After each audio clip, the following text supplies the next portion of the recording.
पौराणिक शास्त्रों में भगवान श्री कृष्ण ने युधिष्ठिर के राजतिलक के समय उन्हें घर की सुख समृद्धि के लिए कुछ नियम बताए थे।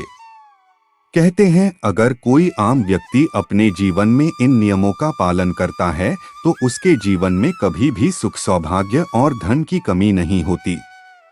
नमस्कार दोस्तों, अगर आप धर्म पितृ देव चैनल पर नए हो तो आप चैनल को सब्सक्राइब कीजिए और अगर आप श्री कृष्ण के प्रिय भक्त हैं तो कमेंट में राधे राधे जरूर लिखिए। चलिए हम आपको विस्तार पूर्वक बताते हैं। महाभारत के एक संवाद के अनुसार श्री कृष्ण जी ने युधिष्ठिर को बताया, घर में 5 चीजें मुख्य रूप से रखनी चाहिए जिससे घर में धनधान्य की कभी कोई कमी नहीं होती है और सकारात्मक ऊर्जा का संचार होता है। पहली चीज है गाय के दूध से बना घी। हिंदू शास्त्रों में गाय को सबसे पूजनीय माना जाता है। श्री कृष्ण जी ने बताया, जिन घरों में प्रतिदिन गाय के दूध से बने घी का दीपक जलाया जाता है और गाय के घी से भोग बनाकर देवी देवताओं को प्रसाद चढ़ाया जाता है, उस घर में समस्त देवी देवता अपनी कृपा दृष्टि रखते हैं। इसी कारण से उन घरों पर कभी दरिद्रता नहीं रहती है और मां लक्ष्मी जी का वास सर्वदा रहता है।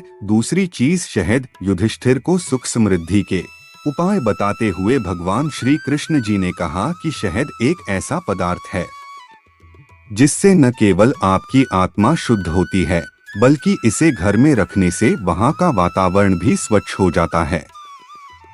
दरअसल शहद में इतनी खूबियां या कहें सकारात्मक शक्ति होती है कि वह आपके घर में मौजूद सभी नकारात्मक तत्व को नष्ट कर सकता है। शहद से लाभ। श्री कृष्ण जी आगे कहते हैं कि शहद को हमेशा स्वच्छ जगह पर रखना चाहिए।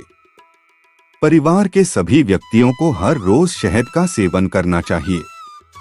यह सेहत और मन दोनों को दुरुस्त रखने में सहायक है।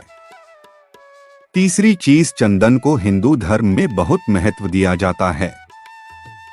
श्री कृष्ण ने युधिष्ठिर को पौराणिक कथन की याद दिलाते हुए कहते हैं कि जिस प्रकार हजारों विषैले सर्पों के लिपटे रहने के बाद भी चंदन वृक्ष की सुगंध जरा भी कम नहीं होती है, ठीक उसी प्रकार चाहे घर पर कितनी ही नकारात्मक शक्तियों की नजर क्यों न हो, चंदन घर में रखने से सभी बुरी शक्तियों से आपकी रक्षा होती है। इसलिए हमेशा घर में पूजा स्थान में चंदन रखना चाहिए। चौथी चीज माँ सरस्वती जी की मूर्ति। माँ सरस्वती भगवान कृष्ण ने बताया कि जिस तरह से माता सरस्वती कीचड़ से निकले कमल पर विराजमान होने के बाद भी उस कीचड़ से अछूती बनी रहती हैं, ठीक उसी प्रकार घर में माता सरस्वती का पूजन व्यक्ति को निर्धनता और अनिश्चितता से बचाता है। इसके लिए घर में माता सरस्वती की मूर्ति या उनके वाद्ययंत्र वीणा को रखना चाहिए। पांचवी चीज जल। श्री कृष्ण युधिष्ठिर को बताते हैं, पौराणिक काल से ही मान्यता चली आ रही है कि किसी भी प्यासे को पानी पिलाने से बड़ा कोई पुण्य नहीं होता। इस पौराणिक कारण की वजह से ही भारतीय संस्कृति में पूजा के दौरान भगवान सूर्य के साथ सभी देवी देवताओं को भी जल अर्पित करने का नियम बनाया गया है। पितरों को संतुष्ट करने के लिए भी उन्हें जल देने का विधान है। दोस्तों, आपको यह कथन कैसा लगा है? आपको अच्छा लगा है तो आप चैनल को लाइक कीजिए और सब्सक्राइब कीजिए।